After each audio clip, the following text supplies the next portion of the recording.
पंडित धीरेन्द्र शास्त्री की सनातन हिंदू यात्रा रोकने के लिए दलित पिछड़ा समाज संगठन ने सुप्रीम कोर्ट में याचिका दायर की है, जिसकी सुनवाई सोमवार को हो सकती है।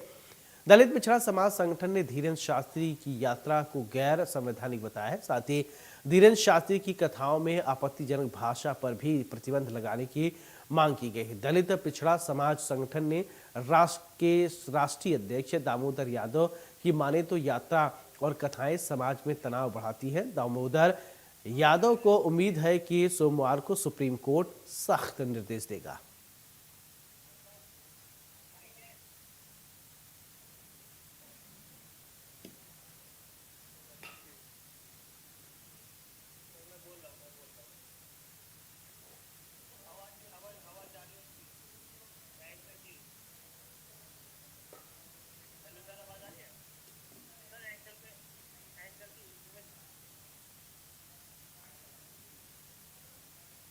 हमारे बहुत जद्दोजहद के बाद, क्योंकि आप जानते हो धीरेन्द्र शास्त्री बहुत रसूखदार आदमी हैं, सत्ता का संरक्षण है और हर तरह से संसाधन युक्त हैं, इसलिए बहुत आसानी से सुप्रीम कोर्ट के एओआर तैयार नहीं थे।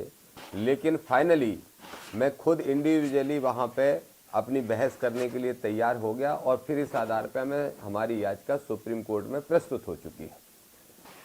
उम्मीद करते हैं कि मंडे को नंबर पे भी आ जाए और उम्मीद करते हैं कि मंडे को ही धीरेन्द्र शास्त्री को नोटिस भी इशू हो जाए।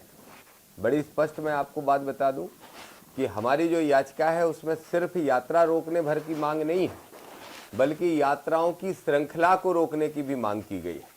आप सबको पता होगा कि धीरेन्द्र शास्त्री ने कल ही घोषणा की है कि जैसे ही 16 तारीख को समापन करेंगे वो इस राउंड का, तो उसी दिन अगली यात्रा की भी घोषणा करने वाले हैं। तो हमने याचिका में मांग की है कि धीरेन्द्र शास्त्री की ना सिर्फ ये यात्रा, आगे जो यात्राएं हो रही हैं उन पर भी रोक लगाई जाए। इसके साथ साथ ये भी हमने मांग की है कि धीरेन्द्र शास्त्री अपनी कथाओं में और कथाओं के माध्यम से 4 जगह कानून को तोड़ने का काम कर रहे हैं।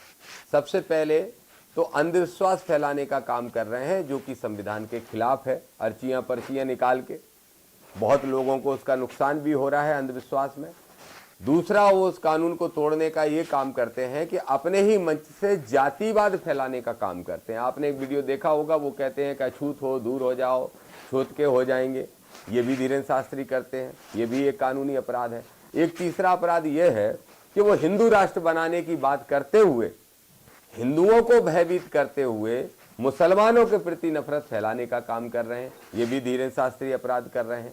इसके साथ साथ जिस भाषा का वो इस्तेमाल करते हैं, ठटरी बांधना, लकैया लगाना, अछूत कहना और इस नक्कटा और दुनिया भर की गालियां देना, तो ऐसा व्यक्ति जिसको लाखों लोग फॉलो करते हैं, उसकी भाषा का गलत लोगों पे प्रभाव पड़ता है, खासतौर पे बच्चों पे।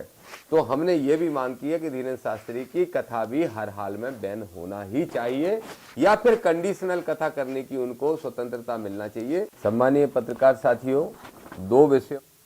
हाँ,